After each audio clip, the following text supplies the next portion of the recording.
Good evening, folks, and welcome back to another episode of South of the Cheddar Curtain. As always, it's your boy, Devin Hine, sitting across the table from the man, the myth, the legend that is Mr. Lucas Mueller. You want to say hi to the folks, Luke? Hello, folks, and thank you for the little extra pizzazz I feel like you brought today. Gotta give you a little bit of love, man. Come on, because unfortunately our boys didn't have any extra pizzazz as we went into Pittsburgh, and we were in the pits, and we did not find a way to lift ourselves out, and our boys fell 19-23 to those damn Steelers. Yeah, that was a little disappointing, right? I do think, and what we're going to talk about, I'm sure a lot, is a lot more positives in this game than there have been in a lot of the other losses.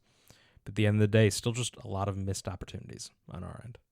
Yeah, it's a double-edged sword because this game was so close, and there was some little self-inflicted wounds, but not as bad as previous weeks. There was a little bit of ref ball, which I'm sure we'll talk about. Mm-hmm. But this felt more so like how we thought this season was going to play out. Yeah, this felt like the kind of loss I expected more often this year. Totally. I mean, honestly, like with one of the biggest plays in the game, it was a blocked kick. It wasn't Anders' fault, but I figured it was going to be something like that. And then he did have a kick out of bounds and just like little things. I was like, we're probably going to chalk a game up to that. And here we are. There it is. Like you said, the ref ball, that whole situation where they clearly... I don't know why they didn't overturn that call. The ball clearly went backwards, cost us a touchdown, or at least a recovery in field goal range. Oh, it was clearly a touchdown. Yeah, but they could have said, like, blew the whistle, blah, blah, blah, blah, no continuation of the play, that kind of thing. I don't know, man. With how A.J. Dillon was running, I think he might have gotten it in. Oh, no, I think we probably scored a touchdown there, but anyways, I digress. All right, so I think I know. Go for it. You first. I think I need to protect myself emotionally. Ooh, interesting. Okay. And I think that I am preparing to step off the Josiah DeGuara train. Only about 3 years too late.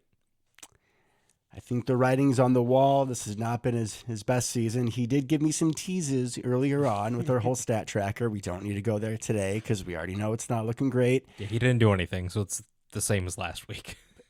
You were for a while at least seeing him in like the I formation at running back or at fullback. You're barely seeing it now. When we're going to tight ends, Tucker Kraft, I think, has pretty much taken all of those snaps from the traditional second tight end spot. But I feel like Tucker Kraft is a guy that you could also just put at Josiah's spot. Yeah, I think so. Maybe he's not quite the same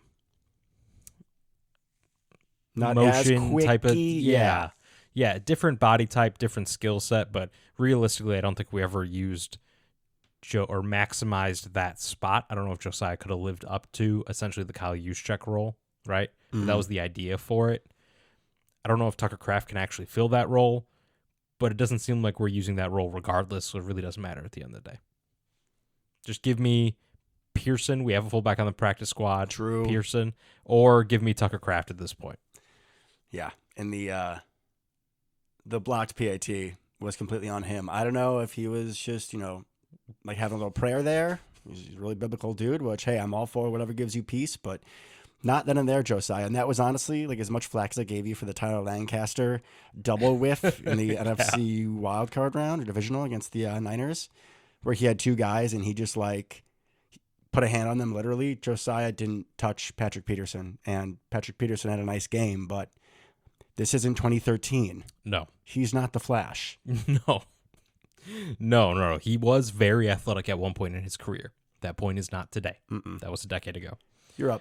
Oh, boy. Okay. I think that I'm going to go this whole episode without confusing Valentine and Valentine. I think that's BS. I may never use their first names because somehow that makes it worse for me, but they both had good games, relatively, I would say. Valentine had a DPI called on him.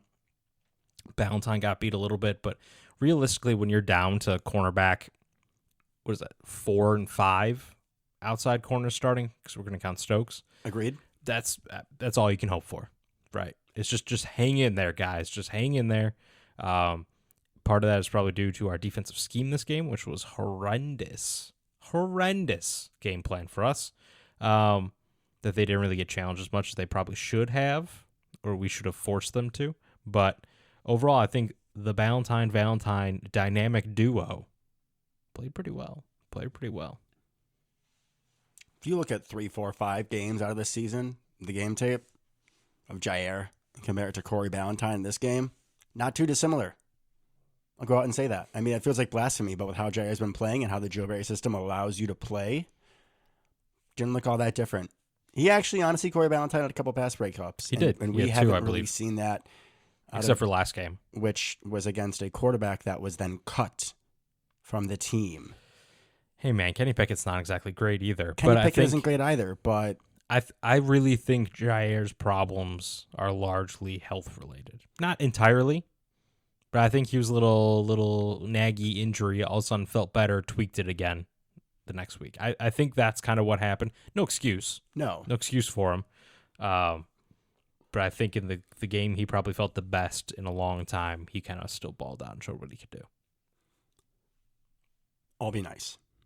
I appreciate it. On to my next. Go for it.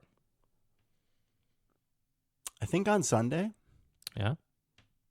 There were a few times where I was asking myself if I was in a time machine. Oh, okay. Because there were things that I just didn't quite believe. And the forerunner of that being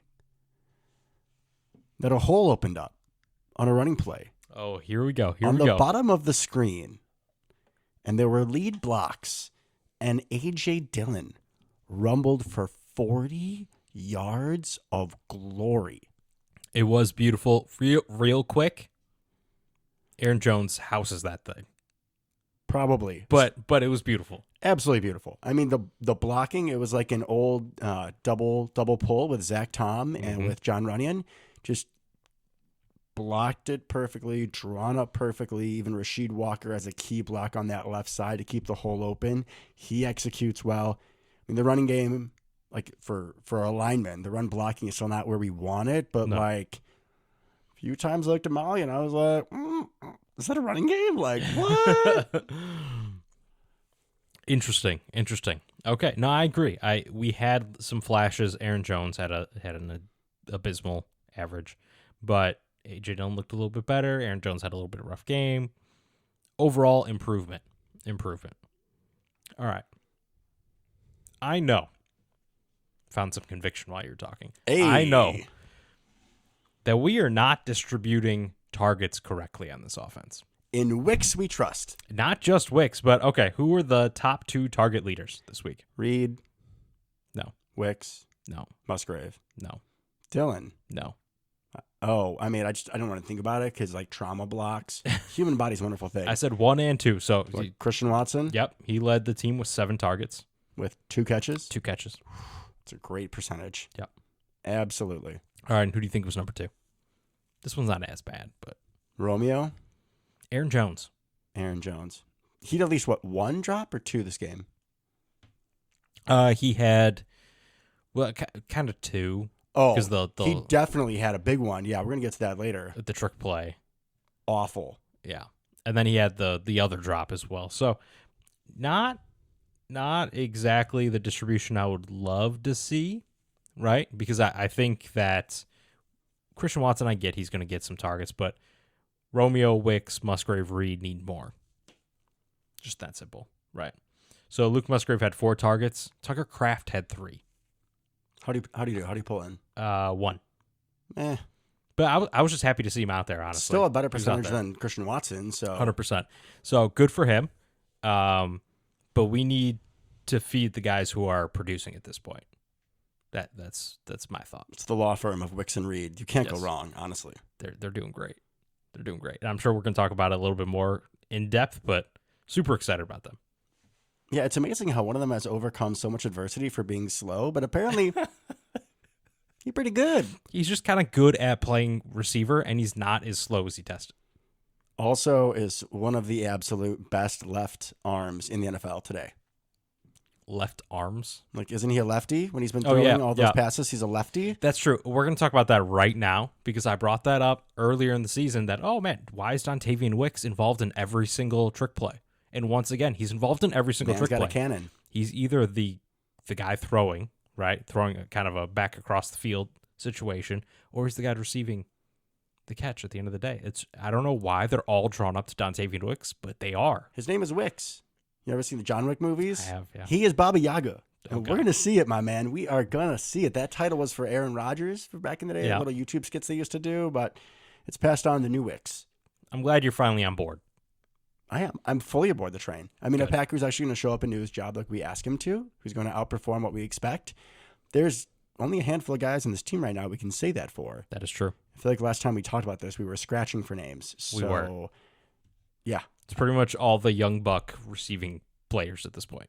And a couple DBs. The year one guys, yeah. Yeah. Yeah, year two, eh. Year two really, really slipping at this point. But back to the play, though, so it's it's like a screen to Wicks, and then he's going to throw it across to Aaron Jones, like a 3rd and 10 in the fourth quarter when we need to score. And there are blockers in front. Yeah, there's 3 linemen out there. And on first watch, just because, with the arm angle and how far it was, I might have asked, what the bleep are we doing? And then, you see the ball on the turf, and you're like, geez, what was that pass? Really, what are we doing? And then on the instant replay, when I pained myself and rewatched the game today, it was a good throw. It was on target. Aaron Jones just dropped it. Yeah, I don't know if his hamstring stuff, if that links to the hands, but his hands have not been wonderful this season. Honestly, A.J. Dillon has had better hands than Aaron Jones. And here's the weird part, is I feel like Aaron Jones has always been, it's weird to say, slightly overrated as a receiver. I don't think he's ever had great hands, honestly. Okay, that's interesting coming from you, because you were always aboard that train, Lucas. And I still am. I still think he needs the opportunities, but we've seen time and time again, if it's not at his chest, he struggles. Like, how many times have we seen him, we run him on like a wheel route or something, go down the sideline. The ball's a little bit over his head, but still catchable, and it just kind of goes off his hands. Yeah, basically shoulders are above. It ain't he's not work. catching it. Nope. He can run pretty good routes, and obviously he can use his agility to get open, and wheel routes and stuff he's great at. But the ball's got to be within his frame, 100%. He does not have receiver hands. Well, Never has. In the lower half of his frame. Well, hey, hips down, not great either. Pretty much got to be torso. Which is, I know it's an NFL quarterback, but that's kind of asking a lot. That is asking a lot. If you are an NFL pass catcher, if it hits your hands, you got to catch unless you get your head ripped off or interfered with, you need to catch that ball. And there's been a handful. That was the rule in high school. Yeah. Was you get your hands on it, you got to catch it. Yeah. It's your fault if you don't. Come on, guys. Yeah. We should be better than Pats in high school football. As great as you guys were. No smoke with the alma mater, but I hold us to just a slightly higher standard. Slightly higher standard, I would agree. All right, where do you want to go? Game plan. Offense, defense. Let's go with offense. We're kind of rolling on it, so I'll just keep going. All right, so we talked about the Wicks play. Talked a little bit about A.J. Dillon in the running game. He looked pretty decent. He was much more effective, unfortunately, to admit, than Aaron Jones. A.J., 9 carries, 70 yards. Now, granted, 40 you did the 40 burger, but yeah. Aaron Jones, 13 for 35. Some of that was poor blocking, but also just didn't quite look like Aaron Jones. And I do like the overall touches that Aaron Jones got. I was very happy about that. He had 13 carries, and then he had another 4 receptions. Like I said, 6 targets. So you're in that 15 to 20 touch range, and that's where he needs to be. He's not going to be a bell cow with 30 touches a game. It's not going to happen. That's a terrible idea. But 15 to 20, maybe 25, he's really feeling it. Total touches, that's where I want him to be. Glad that's where he was at. I'm wondering if the hammy's still nagging slightly. Because he had that one play where I thought he was going to take it to the house, right? And then a linebacker caught him from behind. That's not Aaron Jones. That's not Aaron Jones. It's got to be the hamstring. I'm wondering if it's still there a little bit, which is not good news. Not good news for us at all. But yeah, overall, the run game was okay, which is an improvement. Very large improvement. Yeah, totally. And then in the passing game, I mean, I feel like this game plan was for you, buddy. We hit Luke Musgrave not once, but twice deep. Once in the seam and once in a deep corner route. I mean, if you remember the text I sent you, I was just like, Luke Musgrave down the seam. Luke Musgrave down the seam. We finally did it. I've only been asking for it the entire year. Thank God we did it. God, it was glorious. So beautiful. So beautiful to watch. And especially on the one down the seam, he didn't fall down right away. It was a beautiful thing. It was. That's exactly how he should be utilized. exactly what I want to see from him was this game. Now, I think he deserves more than 4 targets, right? Because 2 catches, 64 yards. Maybe we should feed the dude a little bit. Crazy thought, isn't it? Right? And his long was 36. If you do a little math, they were both 30-yard catches, right? It's the way, well, almost 28 and 36. Let's do that more. How about we target him more down the field? Super excited about what he's shown flashes of. Last couple games have been pretty similar for him, I feel. Just want to see the usage start to ramp up a little bit as a weapon. Well, for sure. I got 2 nicknames for our 2 second-year receivers. Okay. What are you good for, Watson? And Red Zone Romeo. It's better than Chase Claypool Watson. Yeah, that was you last week. That was a little rough. But, I mean, Christian Watson still, it's not even, I hope we're learning that these 50-50 balls don't work, but maybe we shouldn't even call them 50-50 balls because it's a 90-10. Yeah, Christian's not catching it. He's not catching it. There's absolutely no way. If you're trying to arm punt, just throw it up high to him and somebody else. I know that the tip from Patrick Peterson that was intercepted by, I believe it was KZ in the end zone. Keanu Neal. That one was KZ, the other one? Yeah. Okay. Just another example of him just not fighting for the ball. He had a couple drops of some contact. I mean, not horrid contact where he should have held onto the ball. And then Romeo, it's amazing because we see these glorious routes that he gets open on in the red zone. And then you're like, oh, he's going to get going. I can't wait to see more of it. And then you just don't. So he's just red zone Romeo. And then Christian Watson, like, I don't even know how much defenses are going to continue to respect him with like carrying help because we're not hitting him. And even if it's man-to-man coverage, like when you have someone who's going to go up and get the ball, then that's frightening. But if you have a corner who necessarily isn't the best, like, you know, skill with their hands, not the best like looking around, but you can just keep speed with Christian Watson, which there's a good amount of guys in the league that can do that. Yeah. They're just more athletes. That'll at least be close enough. Exactly. Just do that. I really wish we could take parts of Jaden Reed and give them to Christian Watson so we could end up with prime Calvin Johnson. Because Jaden Reed has that dog in him. Oh my right? gosh. Oh my I gosh. love him yes. so much. If you just give that to Christian Watson and that physicality that 5'11" dude has, who's trying to win jump balls and fight through on screens and all that kind of stuff, if you could just give that to Christian Watson, you'd have the best receiver in the league, which is wild. But yeah, this wasn't even that bad of a game for Christian, I felt. Like, yeah, he could have fought back maybe a little bit in the corner of the end zone. But overall, not terrible, I think. Obviously, he had a bad drop. I thought he was going to get going early in the game because he had those first 2 early catches. Yeah, like, okay. It was a good sign, early game plan. Yeah. Let's go.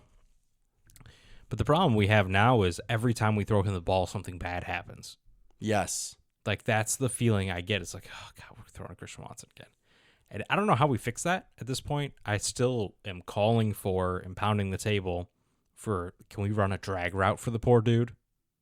For the love of God, just run a drag route, right? He scored a touchdown 1 last year. Just let him do it. See what we can do. Maybe run him on an end around. Like, get him the ball in ways that doesn't require any kind of contested catch, because that's not going to happen. Otherwise, we're getting close to the point where I'm going to be asking for just put him in the MVS role and start Dontavian outside. Like that's we're getting there. It sounds ridiculous, but Dontavian Wicks and Jaden Reed honestly should not be losing snaps to Romeo or especially Christian Watson. But you can make the case for Romeo. I'm okay with that. Yeah, not right now. I think Romeo and Christian still have super high ceilings, especially Christian. Doesn't mean they're not going to get there. But put the best players on the field that are producing right now. If you have to just kind of make this a complete timeshare for a couple weeks and just see who shows up and start giving them more reps afterwards, I'm fine with that. If that eats into Christian Watson a little bit, that's okay. At this point, this year's kind of a lost year for him anyways. Hopefully he can go on a run somehow like last year, but yeah, it's just not there for him this year, man. And it's depressing. We were so excited about him coming into the year, and it's just been nothing. Absolutely nothing. And like I said, I want to get away from that feeling where every time we throw him the ball, something bad happens. We got to get out of that. I can't think of another Packer player, like maybe maybe haha Clinton Dix, like that we had such high hopes for, and then it's like descended into the dark, like the darkness, like a fallen angel. Yeah, and it wasn't due to injury or anything like that. But I mean, like Yeah, no, I it's agree. also like difficult with defense, especially like secondary play, because how much of that was like back in those years, like we weren't necessarily playing stellar quarterbacks, and how much of that was like Clay Matthews pass rush. But at least like the NFC Championship game against Seattle, like I remember watching Clinton Dix and being so excited for what the future was going to hold. Mm-hmm. And like you said, Just for those never got last there. 6-7 weeks of the season last year, he was looking great, man. He was, like I said, a little upset with myself, but he was what MVS was supposed to be. He was the better version of MVS, Way the better. useful version of MVS. And we thought that everything on our offense was going to run through him. Yep. And then once people started doubling him over the top, we were going to hit everybody underneath. And that's just not been the case. And Well, there's no reason to double him at this no, point. not at all. So I don't He's know. not going to catch it. Jordan's going to underthrow it. There's no threat there. Maybe what Christian Watson needs to do is he needs to, think about Jordan. Okay. And then he needs to go think about another Jordan, as in Michael Jordan, and watch like the Bad Boys documentary where the Pistons teams just beat the shit out of Michael Jordan. Because like they would, you know what I'm talking about? They would just kill him in the paint. Yeah. Absolutely. Yeah. Just maul him. And then repeatedly. there's a montage of Michael Jordan being like, all right, well, going into that whatever season, I knew that I wasn't going to let them do that. So I bulked up. And then, I mean, he was still like super agile, but was Right. just a completely Still Michael different Jordan. physical Yeah. player. No, totally. He was Michael Jordan like on steroids. Correct. Not just agile, but then aggressive and hostile. Strong and all that kind of I don't stuff. know Yeah. if Christian Watson needs to do the same thing. I don't really know what the answer is at this point, but he looks weak and not super fast most of the time. And it really breaks my heart to say that. Especially the not super fast part. Yeah. Because, okay, if you're weak, you're just MVS, right? That's still an NFL player. At the end of the day, that his floor should be MVS. The not fast part, is there another lingering hamstring? Is that where we're at? Kind of feels like it, because you're right. He doesn't just pop off the screen speed-wise right now. No, which I don't think we would ever be saying. No, I don't get it. Anything else on offense you wanted to touch on? I guess let's go to the big one, obviously. I always do this. It's like every show I do this. You just forget about it? So Jordan Love, let's talk grades. I'll go first. Okay. I'm going to give him B+. Ooh, okay. I mean, we saw him hit some big time throws. There were, I believe, 6 plays over 26 yards this game. Only one of them was a run, which is the H.A. Dillon one, obviously.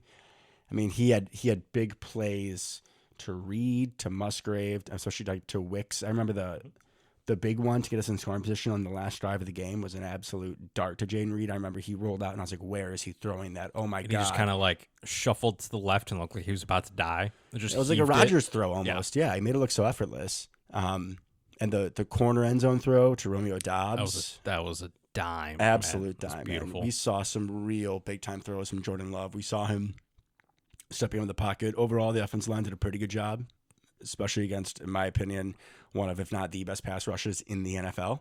I would say they did an incredible job, given my expectations. Yeah. You No, know, that's totally fair. The fact that we didn't get destroyed by Highsmith and TJ Watt, hey, shout out to you guys. And even Keanu Benton, who did have a nice day, but He did have a nice he day. is going to become a premier defensive tackle in this league. I Yes, think he the will. writing's on the wall. But even now, he's very good, and you can't double team him at all Nope. because of everyone else you got there. You know, we're chipping and setting Aaron Jones and doing whatever we can just to survive, and it was a good game plan. Yeah, no, shout out to the game plan. Shout out to the offensive line. Played really well overall as a unit. No, for sure. Obviously, there's always going to be plays here or there. Be like, that was kind of ugly. But overall, very pleased. But back to Love, I mean, he did have one bad miss to Romeo Dobbs with the interceptions. You know what I'm talking about, like deep down the right sideline, I think early in the third quarter. And then the 2 interceptions. I mean, the one, honestly, I kind of hate the play call. I don't know what else was there, but he throws the Which out one? and up to Christian Watson. Feels like you're in way too tight of space to run an out and up. Especially, yeah, when you have a zone corner. Like, if that's at midfield, that might be beautiful. But, like, if you're going to take advantage of that, Patrick Peterson, You need space you to need outrun him. space to outrun him. Exactly. If not, you're just a cornerback sitting, you're just chilling. What Patrick Peterson did, he could look at Jordan Love the whole time. He saw it coming. Heads up play for him to bat it to the DB. Yep. But I don't know if it was cover 2 man or cover 2. But regardless, you have that corner who's right on it, and then you know that there's someone else. There's a safety with a half. Correct. It's the end zone. There's not that much space to cover, so you're going to get help line real quick. Did you hear Matt LaFleur's press conference about that play? Because he talked about that. Somebody asked him about that play specifically. And it sounded like he was not very pleased with the route running. So he made a point to bring up that, like, what you're supposed to do when running that route is it's what they call it. It's an Omaha pump is what that route is called in Matt LaFleur terminology. Now, not an out and up, the out being an Omaha, and I guess the pump being the go portion of it. Weird. Right? Just, why do you got to make it complicated? But so when he ran the out, LaFleur specifically mentioned, like, you're supposed to look back at the quarterback, right? That's what brings the corner down, and then you flip your hips, go, right? So apparently Christian Watson didn't do that. So that's not great, right? It did look like a little bit of lazy route running. And what he even brought up is, yeah, lots of times receivers, tight ends, running backs will get impatient on a double move. And I get it, right? I understand. You're waiting to get to that second part, get the guy to bite and just take off. But if you don't sell the first half of the route, he's not going to bite. Correct. And especially when you're in a field that tight, you need him to bite. This isn't just going to be open because you run past him. There's not enough space. Even if you were Christian Watson from last year. Correct. That's going to be tight. It's tight for the space, for sure. It's tight. And then LaFleur also brought up Luke Musgrave on that exact same play, was running a stick nod, which is also a double move. And to the post, right? Yep. Yeah, it's kind of like an outpost. That play in Madden every time. 100%. I never get there through the progression personally. But so at least they actually called that one a route that I actually know. It's not a Omaha pump. Stick nod, right? Stick nod. That's totally what it's called also. Agreed. I know. So he ran a stick nod, and he really complimented Luke's route running. He said he really sold the out before he did the post. So it was like, hey, good for him. And that's some development, because we've heard LaFleur talking to Musgrave and, like, you know, through press conferences, but explaining conversations. And there's been times in the past where it's like he has had to teach Luke to, like, throttle down at some moments, because if you don't, like, the timing of the play is going to be off. This isn't just go as fast as you can and hard as you can. Right. You have to time out based on the quarterback, if it's play action or what have you. The amount of the steps in the drop. Even like the play against the Rams that he scored on, that was a beautiful example of patience, because he knows that he is pretty much the only look on that play. He is the look. I don't know what the outside receivers are doing, but they're probably just carrying whoever they can, like, to the corner of the end zone away from the play. But he's got to wait for that linebacker to come up, and he did beautifully. Obviously scores a touchdown, as you were very happy to share. I was. As we were at the game. But yeah, just another not great game from Christian Watson. It sucks, man. It sucks. But the ball wasn't bad from Jordan's perspective. It's not a bad ball. Yeah, like 2 feet further out in front, maybe Christian can make a play at this point. Probably not. 6'4" versus, like, Elder Stateman, who's what? 6'1" maybe. Patrick Peterson isn't that big. No, he's like 6'1". Yeah, you're right, somewhere around. So go be a big boy. Go up and get it. It's not going to happen. It's not going to, but I can still hope for it. And then that last interception, what do you want him to do? Exactly. There's nothing. Maybe that's more of a play call issue at that point. I mean, no, honestly, there's nothing to do. But at that point, it's like a Hail Mary. What are you going to do? It's even like a worse Hail Mary, because you can't loft it. You can't. That's why I would almost just run a screen and just go. Why? You know what I mean? Why don't we have a hook and ladder? Because honestly, something like that could work. Going, someone at the top of the screen, going down and across, and then that could work. Flip it underneath. Classic. I mean, try. You're going to have to do something short of the end zone. No one's going to come open in the end zone. I think what they were trying to do, unless you scramble, that's the only other thing you could do, is just scramble back around for like 10 seconds and hope something happens. It's TJ Watt. I agree, but that's like those are your options, right? Yeah, that play was kind of forfeit. Yeah, I don't blame him for that one at all. No, I don't even count that as a pick. It's just whatever. Yeah. Overall, I was pretty happy with him. It was one of his best performances of the season and has me hopeful for the future. He's got to string them together, though. But this was definitely stock up Jordan Love in my book. Okay. I'm going to go B+ as well, which is kind of lame, but Poser. That was what was in my head, so that's where I'm going to go with it. Going to stay true to me. I completely agree with everything you touched on. I felt that he had pretty good pocket presence as well. I mean, he was only sacked that one time. He had a couple scrambles that I thought, at least the one for sure, was going to be bigger yardage than it was. And then TJ Watt kind of caught him from behind. Which, side note, Jordan is a supernatural runner. Space in between those words. He's not a supernatural runner. He's a super space natural runner. Thank you, journalism. He's very comfortable running. Like, do you know what I mean? There's quarterbacks that look like they're just terrified when they look run. Incredibly awkward Yes. and like they have never run before in their lives. Correct. Yes. And even like athletic ones, Daniel Jones is a good example of this. He looks like he's never run before every time, but dude's big and strong and fast, so it works. Jordan Love just looks comfortable, but he just doesn't have that top gear. It's just not there, man. But the heart that he shows, what was it, against Denver? It was like a 4th and 18, and he's just like, F it, I'm going to take this. And he got like 16 or 17. He got 16 or 17. Like, the man... I love it. I love it. And you like I love said, it? Oh, my God. He seems very natural running. He has good instincts running. I just wish he was faster. The top gear, every time I expect him to just kind of like take off, and he's just kind of like, okay, that's all we got. Got it. That's all we got. And he's not slow. It's not like I'm talking about Tom Brady here or something, but he's got wheels. It's just he looks so good running. I expect him to be faster, which is like a weird critique. I understand it's not his fault, but just something I've noticed while watching the game. I don't know. I get pretty excited when he scrambles. I haven't had Me that too. complaint yet, but I'll keep an eye on it. Just watch. Like, because every time I expect he's going to get down the field faster than he does. If you ruin this for me, like you ruined Luke Musgrave for me, knock on wood, hopefully that trend is over, but I'm not going to be very happy with you. I see what I see, man. I see what I see. And then you kind of touched on it. We kind of touched on it earlier. He hit deep balls. Thank God we hit deep balls. That Reed throw. Oh my God. The Reed touchdown. Say that, bruh. Phenomenal throw. Pretty sure I stood up in the living room and ran around for a little bit. Like that was. It's to the point now before this game where he unleashes a deep ball and you're just like, yeah, okay, what's going to happen? Nothing good is going to happen.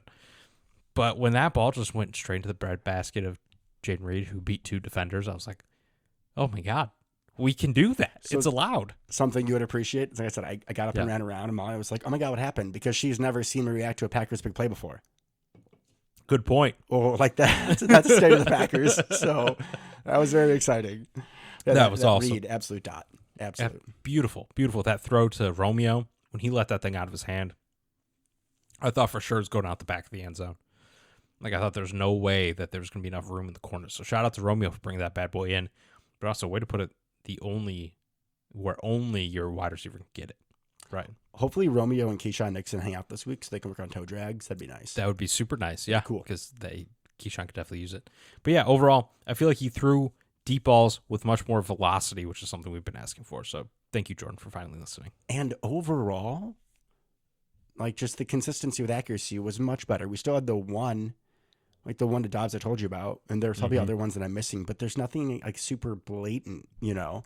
Yeah, he didn't just completely miss something. Halfway through that game, I was feeling more like, all right, no, he's going to be hitting these ones. It wasn't like some games in between, bro. It's like, he throws it. Is it going to be anywhere near the receiver? Is it going to be like a yard short on a curl where there's no one for 20 yards? But very good game for Love. And he almost got 300 yards. We haven't seen a Packers quarterback with 300 yards in like 2 years. It's close. So. It's going to happen one of these weeks. I feel it. I predict we will get at least one, probably 2 before the season ends. I think this week. Against the Chargers? I think against the Chargers. Weird things happen when you play the Chargers. Yes. You generally win because the Chargers have weird shenanigans happen at the end of the so sad for game. them. Yeah. They have so much talent just all the time for decades now, and it's the same story, and then they just always lose somehow. But I think this could be the week. This could be the week we get 300 yards. Defense we go. Defense we go. So defense, I think we should just start with the theme of this game defensively. There's 2 themes, in my opinion. Do we have to? The first one is missed opportunities. Okay. That's not where my head went, so I'm glad we're not starting with the one I don't want to talk about. Go for it.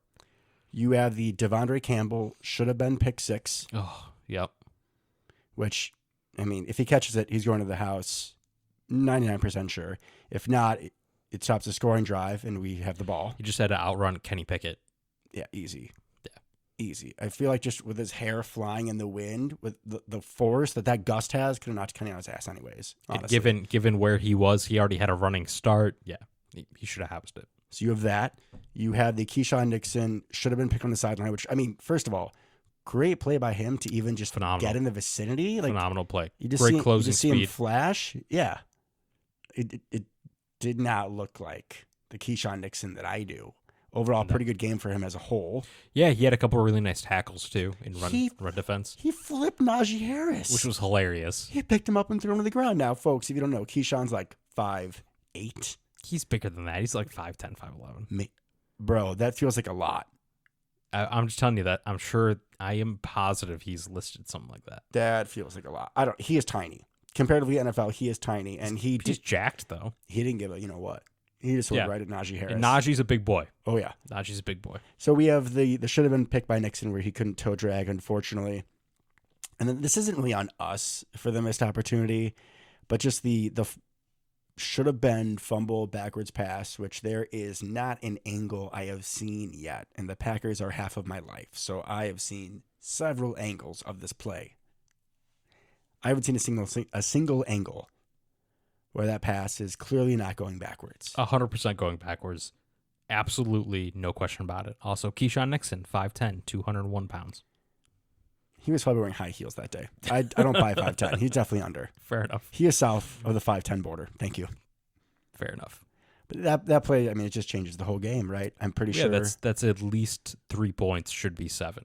And momentum. And we haven't talked about Uncle Mo this season, probably because he hasn't been around. Maybe around the holidays, we'll see him a little bit more. I mean, there have been a lot of momentum shifts, just most of them not strong enough or not in our direction this year.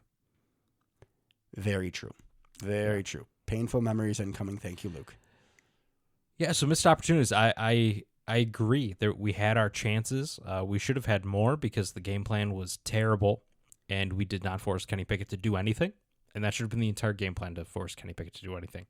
Kind of multiple things to talk about there, but who led the team in tackles? Oh, gosh. Can you give me, just tell me secondary, linebackers, or defensive line? Secondary, which is the problem. Rudy Ford. Yep. That's a problem, though. Do you want to know why we get to Rudy Ford? Why do we get to Rudy? I do know, but yeah, why do we get to Rudy We get Ford? to Rudy Ford because despite the fact that the Steelers have Kenny Pickett and they are going to want to run the ball down our throat, which they did pretty darn well with Najee Harris and Mr. Warren. They had over 200 yards rushing. They did. Joe Barry continues with, we're just going to go nickel. We're just going to put 2 down defensive linemen, our 2 edge rushers, and that's it. We're not going to bring a third in or maybe even a fourth or mix something up. We're just going to go nickel. Partially, I'm sure, because they're scared about getting beat on the outside. But why? Exactly. Like, let them do that. You got Valentine, and they have pretty good wide receivers. Deontay Johnson, good possession wide receiver. I like George Pickens. George Pickens can go off at any time, but also disappears for entire quarters. So they got a lot of potential in that room, but you got Kenny Pickett. You got Kenny Pickett. So you might get beat deep if you cover the box. You might. Maybe. Yes. There's a chance. We can agree. It is a chance. Yes. Lucas Mueller, when our Green Bay Packers play a team that can run the ball and we go nickel with only 2 down defensive linemen, what is, not maybe, what is going to happen? Ball's going to get run right down our throats. Right down our throat. So just based on those simple probabilities, you might get beat deep. You will for sure die by 1,000 cuts. Why, Joe Barry? Because Why? that's the whole point of the defense, is to die by 1,000 cuts. But then we're not. The thing with the whole bend, don't break is it works if you have a 2013, 2012, 2011 Packers offense, which we don't have. Correct, because they don't. And that point, and that's just real quick tangent about Joe Barry, that kind of defense works in theory. Like you said, if you have an elite offense because the other team doesn't have time to dink and dunk their way down the field all day, they're going to get aggressive, they're going to make mistakes. You still have to get turnovers at the end of the day. It's part of the don't break. Which we had 2 turnovers in our hands, and we either dropped it or didn't toe tap, and that's, oh, by the way, excluding the one the ref stole from us. But I mean, that's 2 turnovers, which is pretty darn good. I mean, I guess we had 2 of our own, but one of them was just trying to, not Hail Mary. The end of the game basically, thing, Hail Mary doesn't count. That doesn't really count. They say all the stats went in the turnover margin, and we should have in this game. I don't understand why we didn't go I guess they call it penny front, where we have the 3 down linemen and then the 2 outside linebackers. So you essentially have a 5-man front. We should have lived in that this game. No, 100%. There's no explanation as to why we didn't. And The only thing I think of is Kenny Clark still kind of battling an injury. So we didn't have the horses potentially to run that many penny fronts. And to that I say, bring Jonathan Ford up from the practice squad. Just get another big body in there and just clog it up. They're not going to beat you outside. Neither one of those running backs are exactly speed threats. A little bit more Jalen Warren. But they're going to pound you right up the middle. You know that's going to happen. Clog the middle. I hear you with your point about not having enough horses up front, which I totally get. I mean, I don't agree with it. I'm just saying that's the only thing I can think of. That is a fair point. But you know what my counterpoint's going to be then? Go for it. Okay. So we cannot give help in the front 7 with defensive line with that personnel. You know what we can do? Drop a safety. Is drop a safety, which I feel like we started to do a little bit. We did. Or, I mean, it also depends on how they come out. Right. Because if we're adding those situations, if we're adding another defensive lineman, we should be taking out Nixon, which I feel like they stayed pretty much 2 receivers most of the game, except in obvious passing downs. They were pretty heavy personnel with Hayward. Yeah, they were on a lot of 11.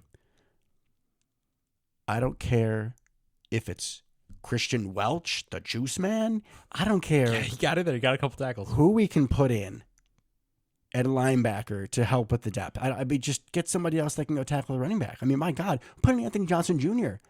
at linebacker if you have to. Like, I don't care. We have Eric Wilson. We have Eric Wilson. He's fine. Yeah, he had to actually play last year, and he was okay. Yeah, he was fine. He's going to be better against the run than Keyshawn Nixon is, despite the fact that he flipped Najee Harris, which is pretty sweet. But then you've seen a lot of plays, as slot corners do, that are south of the 5'10" border. They get washed away like the sands of time. That happened to Jonathan Owens.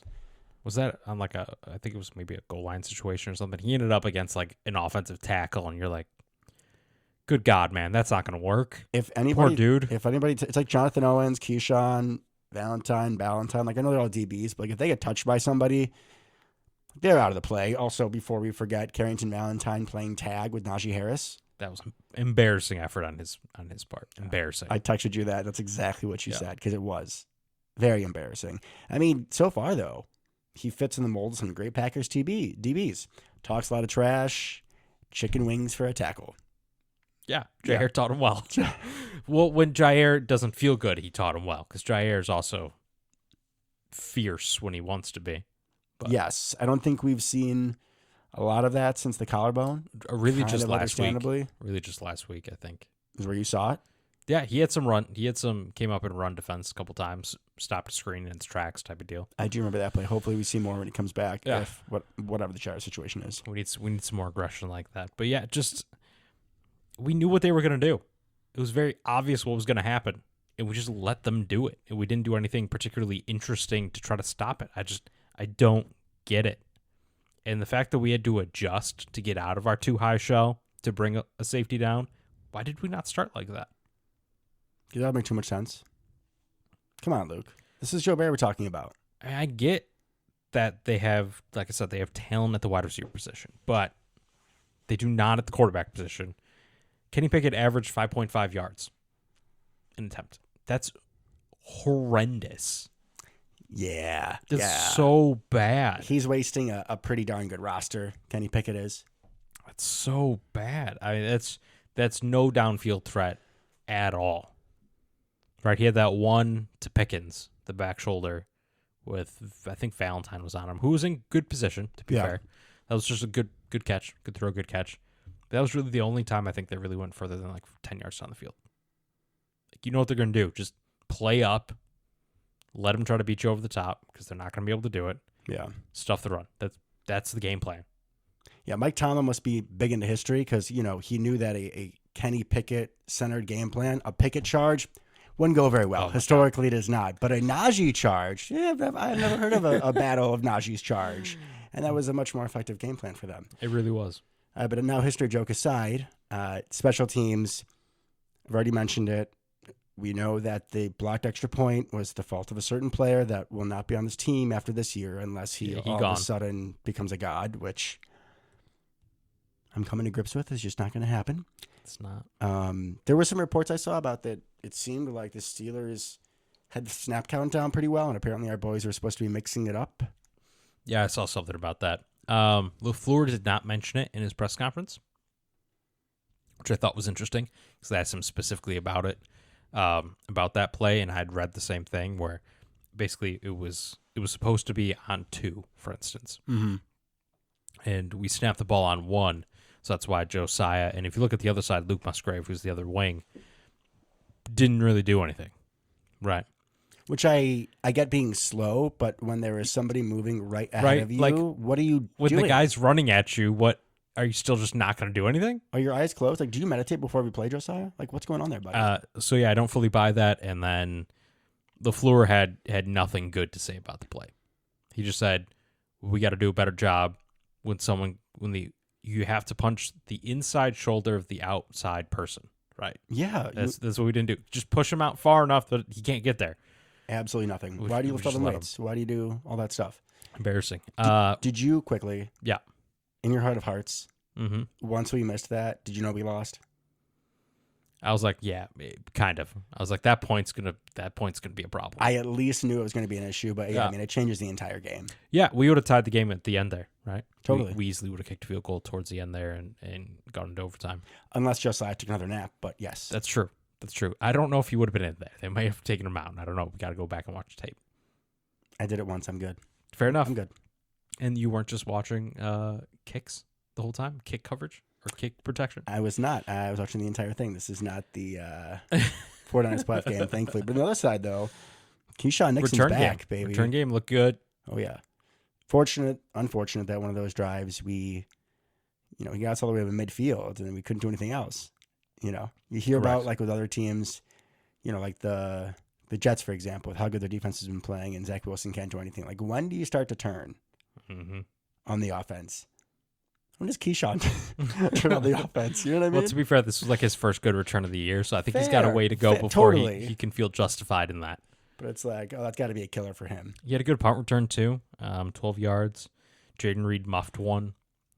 Thankfully, fell right into his lap, though. Correct. Not as lucky as James Cook last night. That was last night. We don't need to talk about that those games. Hilarious. We don't need to talk about anymore. Dude just fumbled and dribbled it to himself. Anyways, so best play of the game for them. It really was. I still find it interesting though that we mix and match Keyshawn and Jaden Reed, and it feels like after all these years, I just don't know what to do with myself that we have 2 competent punt returners. When for decades we had none. It felt like, or at least a decade. I'll go a decade. We had none. I just want you to go back to the anxiety of Amari Rodgers. Just go back in those core memory moments. Go watch some lowlights and then feel better. Like Jaden Reed by himself without Keyshawn already makes me feel better. Well, not go. I mean, he did muff, so we're going to see if that's an issue going forward. But he recovered it, so that's a step in the right direction. He did, but that was also a lucky bounce. That was the first muff he's had. So I know. I'm just saying. I'm just some saying. Slack. I love him. I'm just saying. Want to talk about the Chargers? Yes. So Chargers as always, right? They're a fascinating team. This is, I feel like, nearly the exact same team that we had, as kids growing up, right? Maybe you don't have LT, but Eckler's pretty good. You got Phillip Rivers, who is Justin Herbert. Yeah. You always got, good threats on the perimeter. With like Vincent Jackson. Yeah, you got obviously Keenan Allen, Quentin Johnson at his first touchdown at TCU. Looked pretty good, too. He doesn't scare me. But, yeah, I know what you're saying. They even got, like, I guess Palmer's in there. Well, they got, like, weird, like, middle-tier guys. They got Joshua Palmer and then Jared Everett, maybe? Yeah, he's there. They got some good tight ends. And then on defense, you got Bosa, you got Derwin James. Khalil Mack, who got, 6 sacks in one game, which I think was more the opponent they played than him playing wonderful. Yeah, because he's kind of gone downhill, just his age kind of gets to him, but... he had 6 sacks in a game earlier this year. But typical Chargers fashion, you have a coaching staff or just unfortunate timing where they just find ways to lose games. There was a year where they had the number 1 offense and number 1 defense in the league and missed the playoffs. It's just like, how does that happen? Really, really bad special teams, apparently, is the answer. And of all teams, we can relate. Totally. But this is, it's a weird game. On paper, they should smoke us, but they always find some ways to shoot themselves. They should smoke everybody on paper. Totally. I don't know. I mean, there's going to be some games where they put up 40, 50. I mean, they were in the 40s against the Lions. Yeah. They got athletes galore. I should have checked, but I wouldn't be surprised if they're one of the more penalized teams. Now, we were 31st going into Pittsburgh, and I would not be surprised if we're all the way down to 32nd. We only had 5 penalties, Okay. so we probably didn't get worse. Is Mike McCoy still their coach? No, it's Brandon Staley. It's his twin, basically the same dude. It's Brandon Staley, who everybody hates because he's a defensive coach, and their defense sucks somehow, even though they have Khalil Mack, Joey Bosa, and Derwin James. And their middle tier guys aren't bad either. Like, Yeah. I like it. They got Drew Tranquil. They do have Drew Iowa. Tranquil. Yeah. Dude, just drew it. I don't know what they're doing. I don't know either, man. I don't know either. So how do we even preview this game? Like, we'll see if the good Chargers show up or bad Chargers show up. This is a team that if they play like how they should probably kill us just because of the pure talent differential. Like we're talking about all these people and they're 4-5, which I understand. But you want to put Corey Ballantyne on Keenan Allen? This could be a problem. You want to put Carrington Valentine on Quentin Johnson? I'd switch him. Is Mike Williams back, by the way? Or is he out? He's out. He's on IR. Okay. He's on IR. I mean, hopefully Quay's back, but I love you, Devondre Campbell. I do. But Devondre Campbell trying to shadow Austin Eckler or Isaiah McStuffy. Honestly, though, Isaiah could probably do it. He's insane. He probably could. That man is possessed when he plays. It feels like they should have a good offensive line. They put a lot of draft capital into it with Rashawn Slater, Zion Johnson, and Trey Pipkins III. Great name, by the way. Good legacy. Recently. Forrest Lamp, is he still there? No. The light is out. Unfortunate. Yeah, that's very sad. Extinguished. Also, great name.